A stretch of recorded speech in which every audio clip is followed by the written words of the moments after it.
Hey man, what's going on, man? This your boy SMG back with another video, man, and today you can tell by the thumbnail, you can tell by the title exactly what's going on, man. We discussing Suicide Squad, Kill the Justice. We are finally here. I mean, obviously the game isn't out, but we have finally completed all of the Arkhamverse games, and I am now ready to talk about my time with the Suicide Squad Alpha Tech Test. I know y'all gonna be seeing this a little bit later, but Rocksteady actually lifted the NDA for the Alpha Tech Test, so they're allowing people to actually talk about their time, man. I know you probably already seen some videos of people talking about their experience, maybe even some clips going around, but which I don't think you can do. I can only talk, so y'all probably just gonna be seeing my face unless I put clips of stuff shown publicly. But anyway, I was able to play the Alpha and it was amazing, bro. So I'm gonna be going over, you know, pretty much everything that was going on in the Alpha, and I'm just gonna be sharing my experience with it, my reactions, how I was feeling about certain sections of this, you know, demo, bro, this small taste of the game. So with that being said, I'm not gonna waste some more time. Let's get right into it. So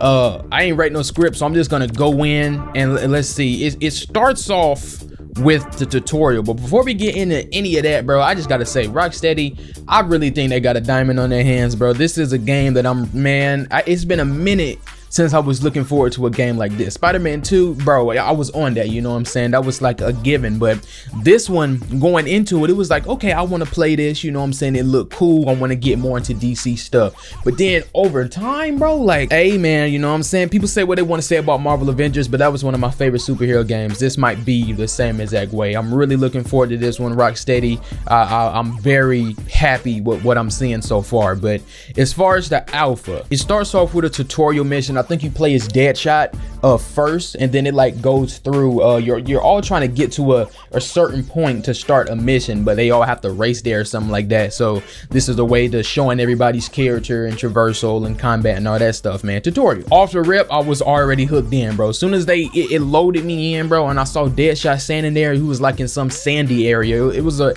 area that we haven't seen really in the gameplay, so I'm excited to see what the area actually is gonna be. But it was fire, man. This game looks beautiful, bro, and the fact that this was back in November, you know, we're probably gonna get different patches and updates, and graphics are gonna start looking even better. But this is a beautiful game, man. It felt great, you know, flying around as Deadshot. He was somebody that I wasn't really looking forward to playing as, but his traversal was actually smooth, and I don't know if it was just cause, you know, I was playing as Deadshot, but like it felt like I could never miss. I'm gonna be honest, you know, maybe I'm the chosen. Played as King Shark, we played as Captain, we played as Harley. They saved Harley for last because, you know, best for last. And to be honest, I was actually surprised at Captain Boomerang, because when this game first got announced, I was already planning on maining Harley and Boomer, but during the tutorial, I actually wasn't feeling Captain Boomerang, man. I just couldn't get his traversal. To me, his traversal was kind of the longest to get used to, but once I did, yeah, I was locked in with him. But that tutorial mission was cool, man. It pretty much taught us everything we needed to know so far, or the basics when it comes to combat.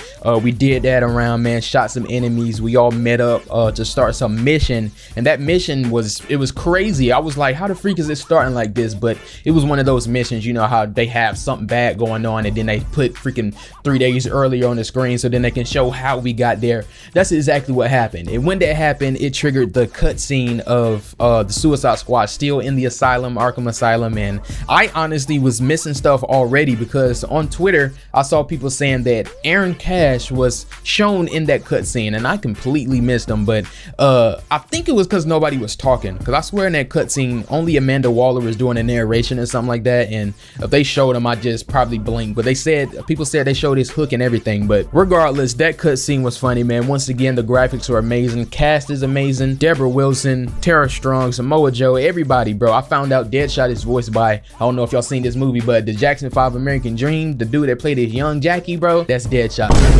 Now, I mentioned this in the last episode of our Arkham Knight series, but the comedy in this game is actually pretty funny, bro. I like how one of the first things Captain Boomerang said to Deadshot was, isn't Deadshot supposed to be white, bro? I thought that was funny. It's pretty cool that they mentioned that a lot throughout the game. It's been subtle, but they have mentioned why is Deadshot black and what's going on, who are you really? So there wasn't a straight answer yet, but I feel like this will be, you know, they will talk about it and we will answer that, you know. It would honestly be crazy because if y'all been keeping up with the game, you know that they put out a little teaser and it looks like Joker is going to be the first DLC character coming, and we know it can't be Arkham's Joker, the one that died. So will this be another multiverse? Are they getting into all that different universe things? If that's the case, was the Deadshot in Arkham City and, you know, all these other games, was that even, you know, was that Deadshot supposed to be here, or is this Floyd another Deadshot from another universe? Because it would be kind of crazy to make a explanation out of why his name is Floyd Lawton, why he has a daughter, why he can, you know what I'm saying? It's like the same exact thing.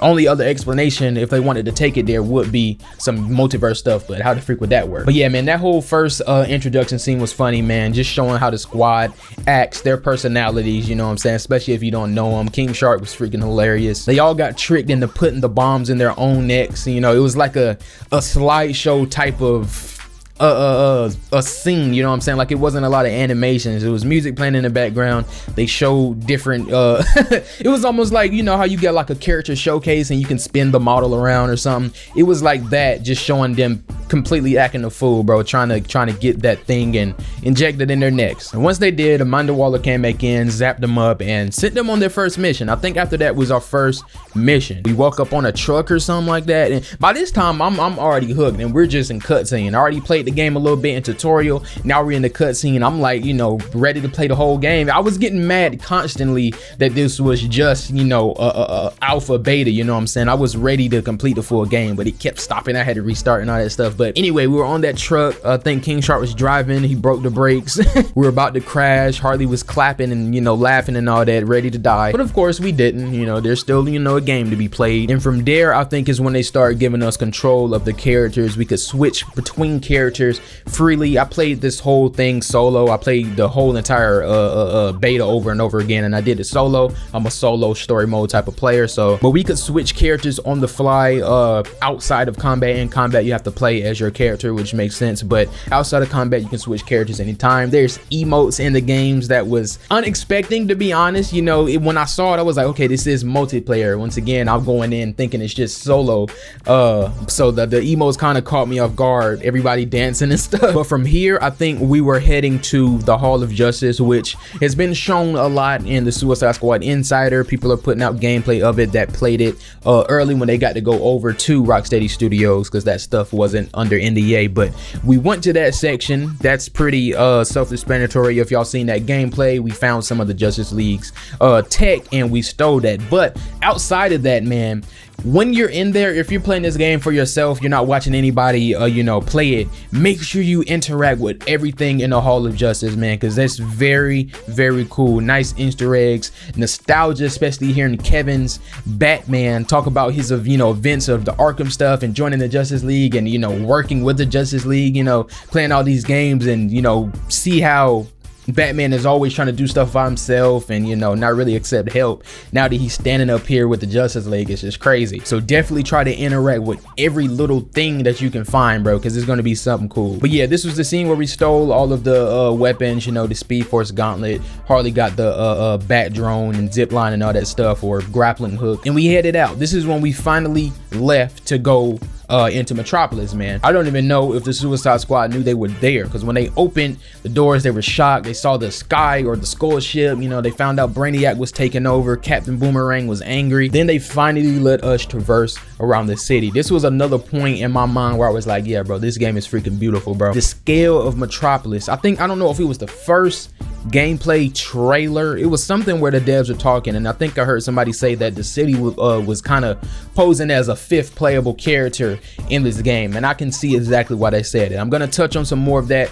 a little later, but the city is very beautiful. I hope we can get more updates around the city. Maybe if we defeat Brainiac or we stop some of the forces, maybe we can see some of the civilians come back or something, so it can be a little bit more lifelike, because that's my only complaint. But it's not really a complaint, because I know why it's so empty. It's because Brainiac took over everything, you know, and the civilians. But with the city being so big and so much to explore, like, I wish it was like, I don't know, because some enemies patrol the streets and stuff like that. You got to go kill them. So it's the world feels alive, but alive with enemies. I can't explain it, but anyway, that first mission we actually ran into Green Lantern, or he pulled up on us. Definitely something going on between Deadshot and Green Lantern. I can't wait to explore that. This Green Lantern was already took, bro, by Brainiac. He was corrupted and he was trying to get us to join. I believe he had hooked us up with his Green Lantern Jolly Rancher ring. He took us around the city and was showing us how Brainiac was taking these civilians, pretty much killing them, because I think he said there was no way to come back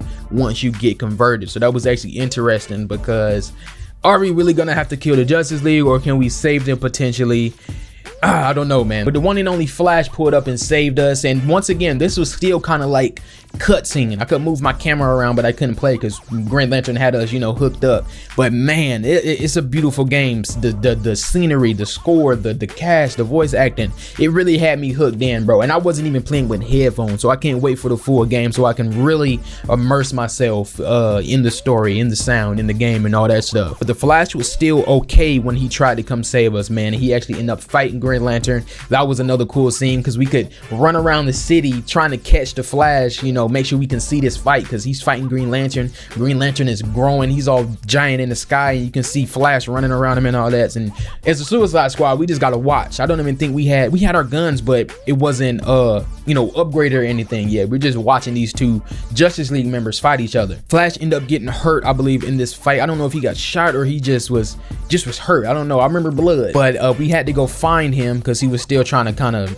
hide, I guess, from us, because he know we're villains. Captain Boomerang was the one ended up finding him though, because they were the ones kind of matched up. You know how Suicide Squad, this game, it has the villains and the heroes kind of matched up. Flash, Captain Boomerang, Deadshot, Green Lantern, Harley, Batman, the King Shark, Superman, stuff like that. So Captain Boomerang knew exactly where and how to find the Flash, and he was right. We found him, and I think Amanda told us to take him to the Batman museum. I honestly don't know how we got to that museum, but we took him there, man. And this was the part that, man, I haven't played the full game yet, but I can tell you right now, this was the best part of the game in my opinion. And there was barely any actual combat, gameplay. It was just amazing, but terrifying being in this situation. And I'm gonna explain that situation in a minute. Y'all probably already know, but man. But anyway, we get to the Batman museum. We got the Flash, triggered another cutscene, a hilarious cutscene. This dude, Captain Boomerang, accidentally cuts off the Flash's finger with his boomerang. It was ridiculous. But the Batman drops down, already corrupted by Brainiac, killed the guard. It is crazy seeing Batman kill so many people. I mean, it was a freaking slaughterhouse. Harley did call him Bruce. This was a cutscene that came out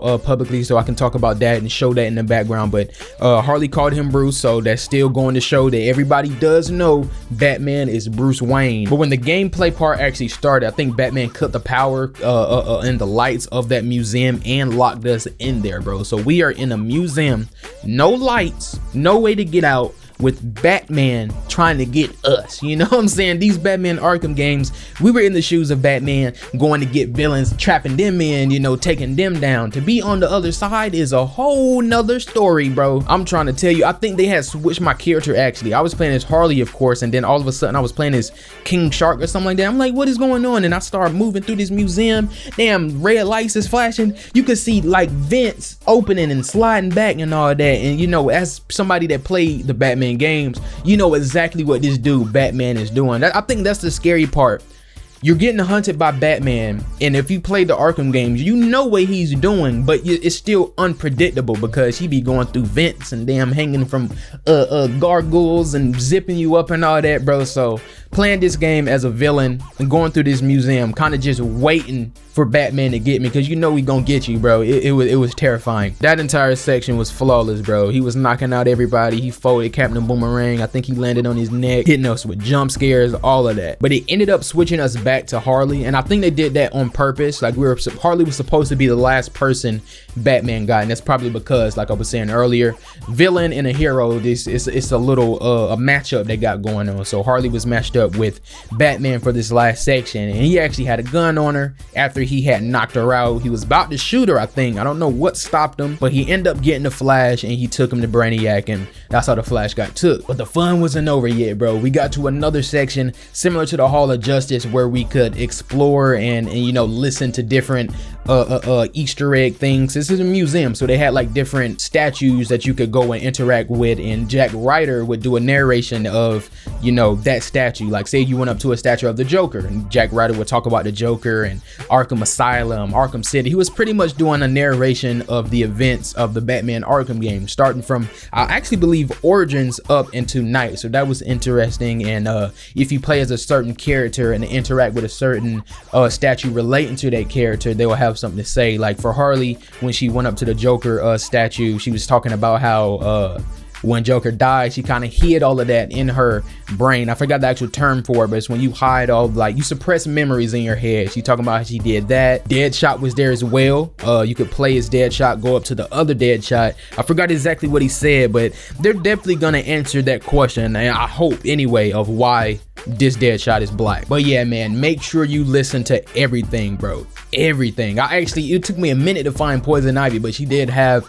a statue out there you can interact with. Firefly, Penguin, I mean everybody. I honestly think every villain and like villain side character that Batman had to deal with in all of these Arkham games was there.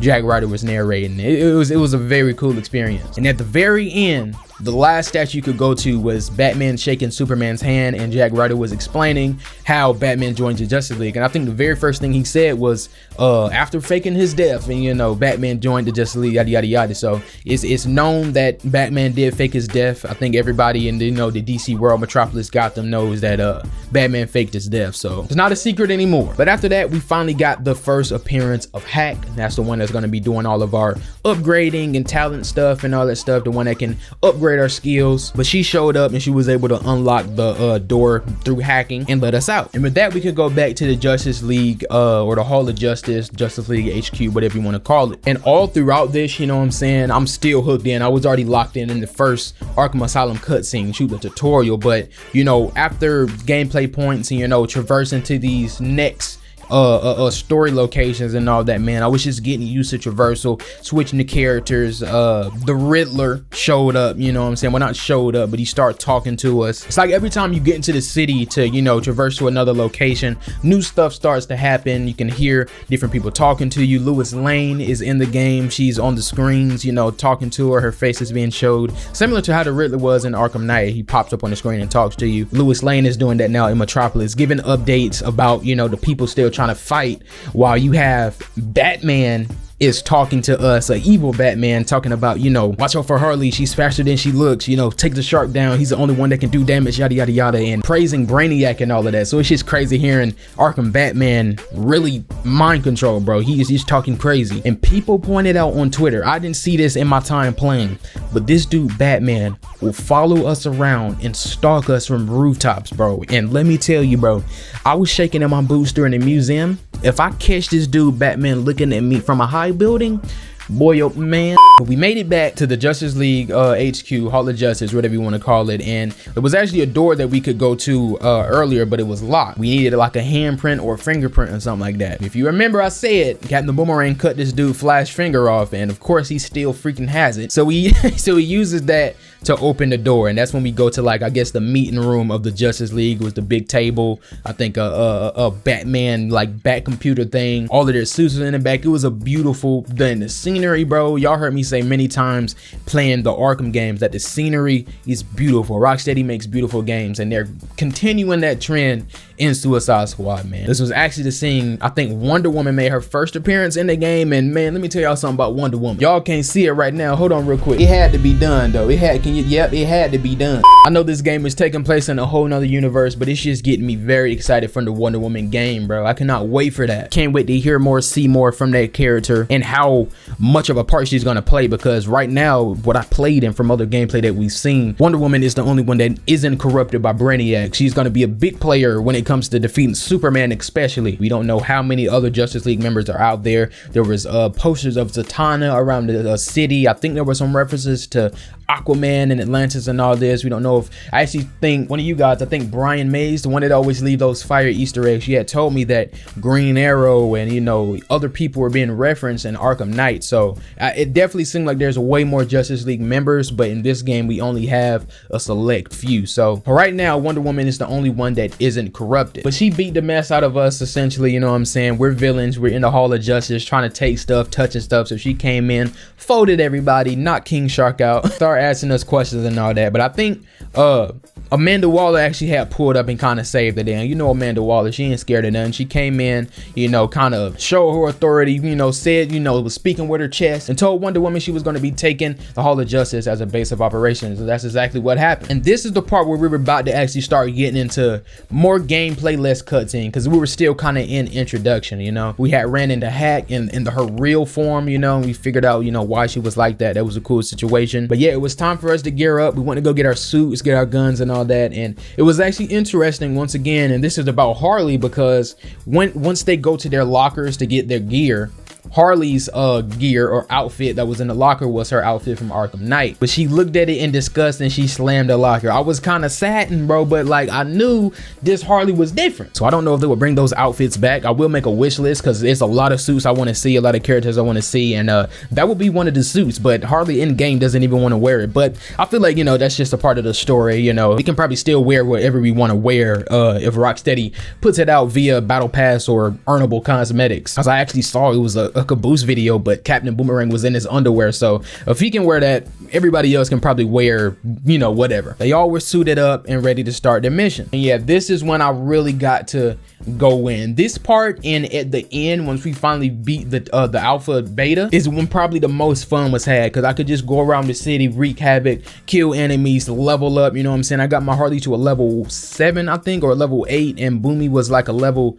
6 or something like that. It doesn't take, you know, that quick to level up. Like, you got to go in and go crazy. But I feel like as you level up and you go through the gear system, thanks to Hack, it was cool looking at all the talent points, man. If y'all want to watch gear videos and upgrades and all that, people like Jarv, Lejeune, Kaboosh, J-Shock Blast, all of them people are probably your go-to. So if you want to watch me, I'm gonna do story stuff, side stuff, random shenanigans, you know, playing the game. But when it comes to the upgrades and talents and gears, and it's a lot, bro. It is a lot, and it's some very cool builds you can make, and cool upgrades you can do, and afflictions that we're going to be getting that they showed off. I mean, it's a lot that you can do with upgrading your weapons and your character and skills, takedowns, and there's so much already in this game at launch, you know, that's already putting them ahead of other live service games. And I hate to keep bringing this up because I did love this game, but Marvel Avengers, you know what I'm saying, they made a lot of mistakes. This game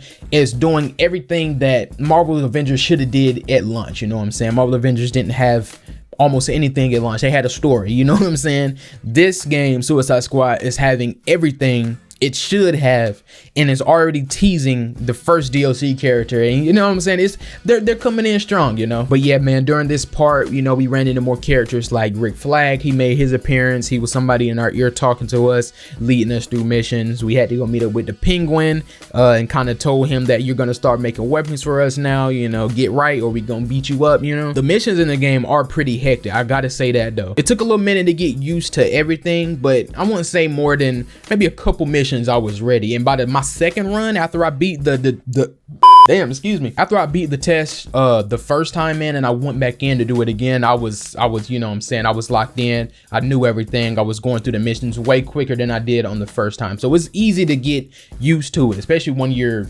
like it, you know, you're enjoying your time with it. So it's easy to get hooked in and used to the controls. But I love how you can switch characters on the fly. It has a psyched up mechanic where, like, when we went to go talk to Penguin, Harley was ready to go talk to him because she probably knows him a little better, but Captain Boomerang was like, no, let me do the talking, and you had to switch to him. And when you switch to a character that's more psyched up or something like that, you can get more XP or something like that when you switch to him. So that was a cool mechanic. So I won't be playing as Harley and Boomer the whole time, you know. But yeah, man, all of this city stuff, once again, the city really does feel alive and like I said earlier, it doesn't feel alive where, you know, people is in it and all that, but it feels alive because there's a lot you can do. You can go back to the Batman Museum. I don't think it was on the map, but if you find it, you can walk in and explore all of that again. So that's just showing me that locations and interiors will be something that we can go back to, similar to Arkham Knight and all the other Batman games, where we could revisit those locations. So I can't wait to see what other new interiors and locations we can visit and, you know, revisit. Let's talk about the Riddler, bro, because honestly I wasn't too mad at the Riddler in this game. It was actually pretty cool. For one, it sounds like the same exact voice actor with the same effect. I don't know what type of mic cuz use, bro, but like, if you think he the Riddler, he big and bad, you need to get you a better mic. Like, why you chopping up and delaying all in my ear? But it sounded like the same voice actor, same effect, and it was pretty much the same things. It just wasn't as much, you know what I'm saying? He has Riddler trophies around the city. You got to go get them. You can go scan things. The same font and green words pops up when a riddle, you got to go find and scan something. You can unlock character showcases and all that stuff once you complete them. And he has races around the city where you got to go beat the clock. You can get cosmetic items. That was a fun thing to do, man. And the cosmetic stuff is pretty heat as well. You got like different sections, you know what I'm saying? You can change your outfit, but then you got a headpiece you can change. So I'm wondering if, you know what I'm saying, you can get, I don't know, Captain Boomerang got his toboggan on. Maybe you can take the toboggan off. I don't know. You could change the color. They had different patterns, and this is stuff that they had for the test. You know, when the full game comes out, pretty sure there's going to be a lot more. But overall, my time with this game was freaking amazing. The test ended on a cliffhanger. I think we were still doing a mission for Penguin. We had to go get some grenades from the Justice League Stadium or something like that. We had one there. We got the grenades. Deadshot threw a little fit. Yeah, I think he got frustrated with something. I don't know. He started beating the mess out of a cutout board or something like that. But we were about to leave. I think go back to Amanda Waller. I forgot, but Green Lantern showed up again and he closed us into this stadium. And it seemed like he was about to beat us down, but then the freaking alpha ended, bro. And actually, I think prior to that, Wonder Woman was there to save us again during an attack, and she told us to leave or she won't go save us again, something like that, and then she flew off. But anyway, the freaking alpha test ended on a cliffhanger, bro. I was kind of heated, bro. It seemed like it might be the first boss, maybe, though, because Green Lantern was there. Don't know if Wonder Woman is coming back, you know, and so that might be the first boss, which will be interesting. The community manager of the game actually tweeted out that we weren't going to be ready for Green Lantern, and I came back saying I ain't worried, but he came back with this gift. So hey, I don't know what he's trying to say. He must not know I'm steezy. He must not know that I really do this for real, because I'm gonna watch Green Lantern, bro, first try. But yeah, man, but this game right here is something special. I cannot wait to play the full game. This was one of the first, or maybe, I don't know, third or something, you know, alpha closed beta things I was really interested in and was actually accepted in or invited to. So that was already a special thing. I thank Rocksteady for that. I don't know if it was a random name generator or if it was like, you know, picking people. Doesn't matter. I was excited. I'm grateful that I was able to play this game early, man. So shout out to everybody at Rocksteady. This is the first game for sure that I've been interacting with devs, following devs. They follow me back. Freaking Tara Strong is following me. The mocap actor for Harley is following me. You know what I'm saying? And it's just, I really feel like this game, bro, it has the heart that, you know, to me, you know, seeing it firsthand, I can see the heart and the passion that went into this game by seeing these devs' tweets and, you know, how they feel about the games and the artists of the games, man. You know, I love art. So seeing these artists, you know, talk about their passion for the game, it just shows me that I feel like we're going to be in good hands with this. You know what I'm saying? I feel like it's going to have a good life, you know. And when we think about Avengers, everybody talk about Avengers,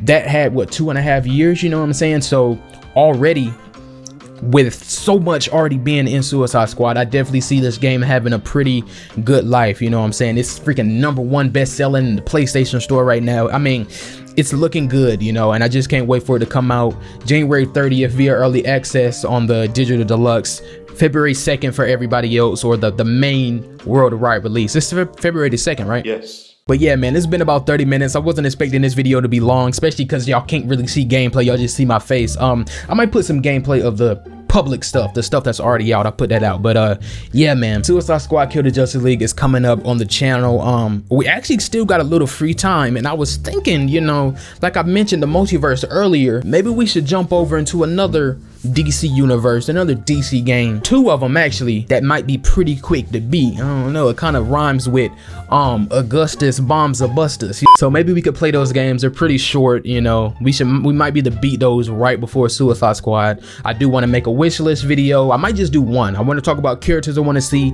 and skins I want to see, and when we actually beat the game, that's when I'll get into my you know, how will they play, you know what I'm saying, those videos like I did for Avengers. So, and I probably forgot a whole lot, bro, but it's okay because we're gonna be playing it. Everybody that played it, you know, the alpha, or people that might have played more of it, you know, if you got invited to the Rocksteady Studios and played it, if you see this video, leave a comment down below, man. You know, let the people know how you feel about it, some cool stuff you might have seen, all types of stuff, man. My time with it was great. I think it's a 10 out of 10. I can't wait to see how they're gonna kill the Justice League. Like, are they really gonna be killed, or you know? And I definitely can't wait to hear updates about the Bat family and other people. Y'all know y'all heard me say that a lot, but I'm gonna talk about that more in my character wish list. But I'm gonna wrap this up right here, man. Y'all let me know y'all thoughts down in the comments. As always, share any Easter eggs or stuff like that, just about DC lore, especially when it comes to these Rocksteady games, because I want to learn as much as I can before we go into Suicide Squad. I played all the Batman games, but there's still some stuff that I don't know. But I'm gonna wrap this up right here. I hope y'all enjoy. Rocksteady, y'all got a freaking banger on your hands, but I hope y'all enjoy. If you did, do me a favor, hit the like button, subscribe if you're new, hit the bell so you know when I'm posting, man. Share the content, share the channel, do all of that. I'll see y'all in the next one. It's your boy Kanye SMG. Peace. Silly girl, I know, it's just like you.